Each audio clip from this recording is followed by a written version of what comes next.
You might have heard of macro and microevolution, but I bet you've never heard about the evolution of cock decorations.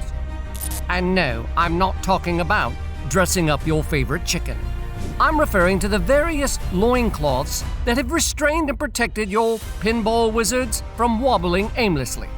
Interestingly, these undergarments have come in all shapes and sizes. From the 6-foot-long rock-ushaku of ancient Japan to the ballsack of medieval Europe, loincloths range from the ridiculous to the downright bizarre. So let's go through them, shall we? First up are the ancient Egyptians. Several artworks from ancient Egypt depict men in varying loincloths. Initially, it was made of a narrow band on which a light cloth was hung and tied across the waist. Now, I don't know if these loincloths were transparent, but I'm certain they outlined the prized assets, which of course would give the maidens a fair idea of what was underneath the hood, so to speak. I can imagine maidens giggling as men pass by, only to gather together later in the evening and compare the outlines of the pocket rockets they've seen all day. Maybe this embarrassed the men, so they decided to cover up. Thus, by 3000 BCE, they were using several wraps of woven materials tied in front of their Johnsons to hide both their contour and size. Known as shinty, the front side of the loincloth was often pleated or stiffened to protect the front. Other men preferred intricate designs in the front to disguise the contours of their assets. As expected, the maidens were disappointed. Wealthy Egyptians and members of the royal household used expensive materials, such as luxury Egyptian linen, to make their loincloths, while the poor used cheap linens. However, regardless of social status, the ancient Egyptian loincloths couldn't prevent their, joysticks from pendulating to and fro like a metronome at a chicken dance party. Laborers, messengers, and servants were the most affected, as their tools dangled helplessly, slapping their thighs at the least movement. The Romans probably knew this, and thus they designed the subligaculum, an underwear worn under their togas, or sometimes alone as a bathing suit. It was similar to the Egyptian loincloth, but with a slight twist. Instead of just hanging it in front of their members, the subligaculum was passed from the front between the thighs and tied to strings at the back. This way, they didn't flap helplessly during activities. The subligaculum was an ever-present staple at public baths, where all men and women, regardless of size, status, and physique, adorned themselves in its glory. It was standard attire for gladiators too, but theirs were thinner, emphasizing the physique of their lower regions, if you know what I mean. The subligaculum left much to the imagination, but the kynodesme of the ancient Greeks allowed them to feast their eyes on members in their full glory, except the head.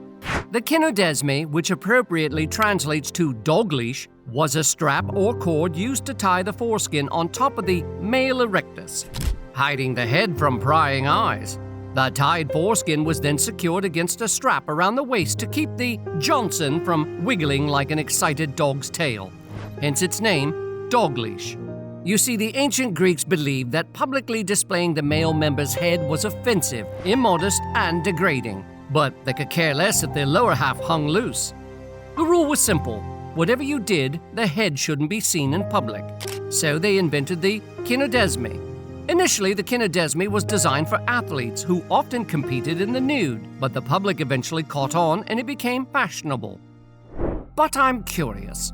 Between the kynodesme and the subligaculum, which one would you prefer if you lived in ancient Rome? If you're a kynodesme fan, hit the like button. If you love the subligaculum, then comment below. Now, back to the video.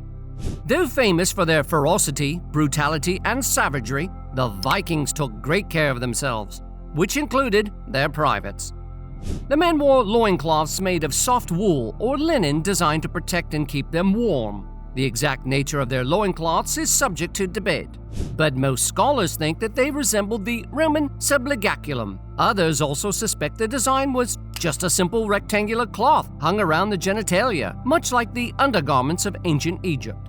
Unlike the Egyptians, Romans, and Greeks, the Vikings' loincloths were primarily purposed to keep their junk warm, especially during extremely cold winter months. Imagine waking up and being frozen down there in the morning just because you forgot to wear your loincloths the night before. This gives a whole new meaning to the term frozen stiff. What would you do? Warm them on a hot stone, perhaps? I'd love to read your answers in the comments section. In medieval Europe, men wore underwear similar to that of ancient Egypt, but without the string. It was a piece of cloth that they just wrapped around their waist underneath their outer garments. The loincloth didn't have any peculiar name, but it was mostly worn by laborers who were doing intense work. As the years flew by, loose underpants called braies were introduced. The braies varied in length from the upper thigh to below the knee and could be closed with a drawstring at the waist or clinched with a separate belt around which the top of the garment would be tucked.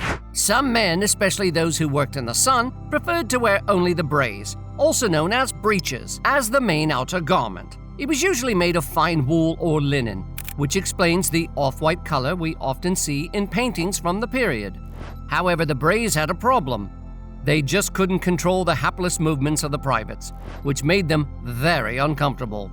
The medievalists had to come up with a new design that would keep their trouser snakes under control, and that was how codpieces were born. A codpiece was a small bag, or a flexible receptacle attached to the breeches. You can call it the ball sack if you like, because that's exactly what it was. All you had to do was place yourself in the codpiece while you were dressing, and then you were good to go. No more dangling. But the codpieces played a funny trick on women. Due to its design, the codpiece exaggerated the size of the one-eyed monsters, making them look bigger than they really were. Interestingly, men with smaller willies had their tailors design bigger codpieces to attract the pretty maidens. And it worked. Unfortunately for the women, they found out it was all a ruse after they joined the men in the other room. Now, for the men who were poor and could not afford a codpiece, they often resorted to using a potato. While this didn't provide comfort for the men, it certainly did attract the gaze of the ladies. However, gentlemen, remember the golden rule.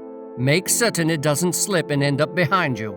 Otherwise, you'll be scaring everyone away. With all this talk of loincloths and codpieces, I could make a whole video on the most bizarre women's undies in history. Just write the magic words, "I'm interested," and your wish is my command. Meanwhile, the Japanese had their very own variation of the codpiece known as the fundoshi. Unlike its European counterpart, the fundoshi was worn around the waist, usually passed between the legs and tied or knotted at the back. The fundoshi came in 5 variations, with the most common being the rakushaku, which was often 6 feet long. Sadly, that's a whole foot taller than I am. Yikes. Culturally, the Japanese assigned 2 main idioms to the fundoshi, demonstrating their view on underwear. Fundashi o shimite kokurou, meaning to get ready for some hard work. Now, before your mind falls into the gutter, hard work means literal manual labor, not the one done in the other room. The other idiom, tanin no fudoshi, cautions against using tools belonging to someone else. It encourages men to use their literal, not metaphorical tools, and even if they do use someone's tools, they must do so with caution. The Chinese had similar loincloths that were tied around the waist and passed through the legs. They were of different types, but the most popular was the liandang, a crotchless underpants that only covered the privates, allowing them to dangle freely. The briefs were made from many fibers, including cotton, silk, and hemp, depending on the social status of the man. As the 19th century wore on, Europeans began to shift from wearing loose braies to tighter-fitting trousers.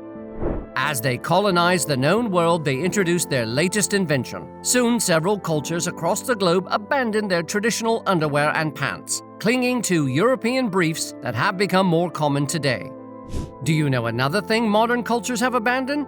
Their unique New Year celebrations. Fortunately, we've compiled some of the most exciting ancient New Year celebrations, so click on this video, and I'll see you there. And until next time, thanks ever so much for watching.